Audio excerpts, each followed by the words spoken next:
2016 মিডিয়ার আলোচনার কেন্দ্রবিন্দুতে যিনি ছিলেন তিনি আমাদের সকলের প্রিয় নায়িকা অপু বিশ্বাস। বছরের শুরুতে বেশ কয়েকটি ছবিতে সাইনিং এর মাধ্যমে সবার নজরে এসেছিলেন অপু বিশ্বাস নতুন করে নতুন রূপে। একেবারে ডানা কাটা পরি হয়ে সবার চোখের মণিতে পরিণত হয়েছিলেন তিনি। কিন্তু হঠাৎ করেই যেন সব তছনছ হয়ে গেল। ভক্তদের আশাহত করে গোপনে লোকচক্ষুর অন্তরালে চলে গেলেন অপু বিশ্বাস। কোথায় গেলেন, কেন গেলেন, এসব কিছুই জানালেন না। প্রথমে গুজব রটল অপু বিশ্বাস আর নেই। সে গুজব মুছতে না মুছতে একে একে এলো অপুর আত্মহত্যার প্রচেষ্টার খবর, ভারতে স্থায়ী হওয়ার খবর, শাকিব খানের সাথে গোপনে বিয়ের খবর, গর্ভধারণের খবর, সন্তান জন্মের খবর, নিষিদ্ধ হওয়ার খবর, থানায় মামলার খবর, দেশে ফেরার খবর। বলতে বলতে মুখ ব্যথা হয়ে গেল। এত খবর, সিনেমা না করেও এত আলোচনায় থাকা যায়? ওয়েল, সবই মিডিয়ার দান।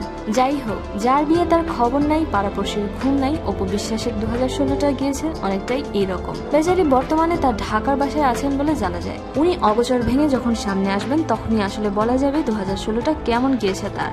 বাই দা ওয়ে, অপু বিশ্বাসের এবছর মুক্তি পাওয়া রাজাবাবু, সম্রাট দ্য কিং ইজ হিয়ার কোনোটাই ভালো করতে পারেনি বক্স অফিসে। তাই মোটের উপর বলা যায় অপু বিশ্বাসের 2016 ছিল গুজবে ভরপুর এক আজব বছর। প্রিয় দর্শক, আপনিও কি এরকমটাই ভাবছেন? আপনার মতামত শেয়ার করুন আমাদের সাথে। ছবিজের আরো নিত্য নতুন খবর জানতে আমাদের সাবস্ক্রাইব করুন, লাইক দিন এবং কমেন্ট করতে ভুলবেন না।